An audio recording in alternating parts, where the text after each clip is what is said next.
And I do think eventually, and I think it's starting now, Ted Cruz has come in. He's made a splash. He's established himself. And he understands Ted Cruz is not interested in having 20% of Americans support him and 44% oppose him. He's upside down in the polls. He's a smart guy. And he understands this stuff, too. He's just going to take him a while to get there. I personally think that. I may be crazy. Yeah, you know, and I think one of Christie's strengths vis-a-vis Ted Cruz, I don't hear him talking about the real lives of real people, right? One of Christie's great strengths is he brings the focus back to the real lives of the real people in his state and not leaving anyone behind. And, you know, we're going to fight for every single New Jerseyan and all that.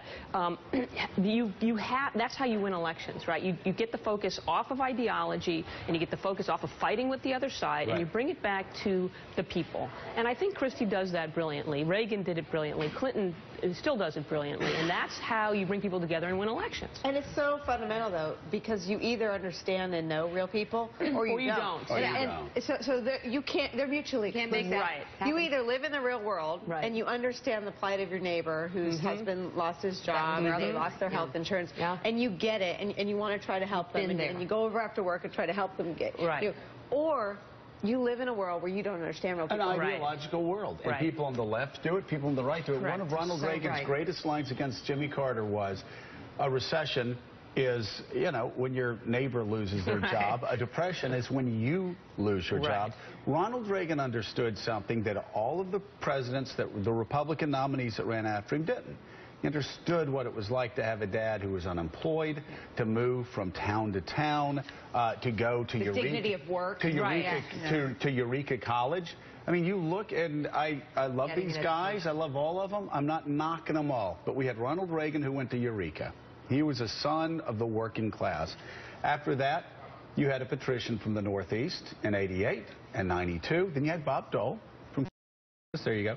But in 2000, you had another Bush. 2004, another Bush. 2008, you had a guy whose dad helped run the Navy. In 2012, you had a guy who ran a state and a car company.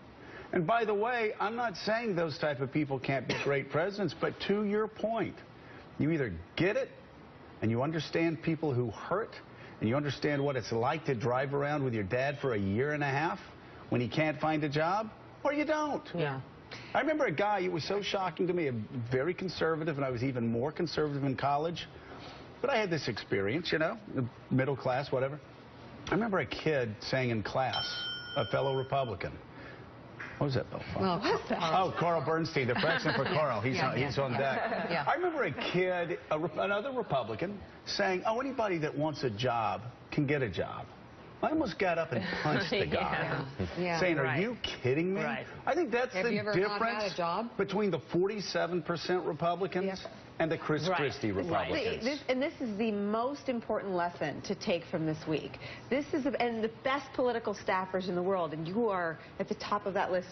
Cannot teach and you are too. No, but you can't tell a politician to walk out and comfort a family where they don't have a job or they don't have health insurance. You can't tell a politician what to say to them. They either know what to say to that family or they don't. And when you come across one who gets it, you know that's a wagon you want to hitch your star to, because, or a star you want to hitch your wagon to, because there's things in politics you can teach and things you can't teach. All right, so we've got to remind some people in the Republican Party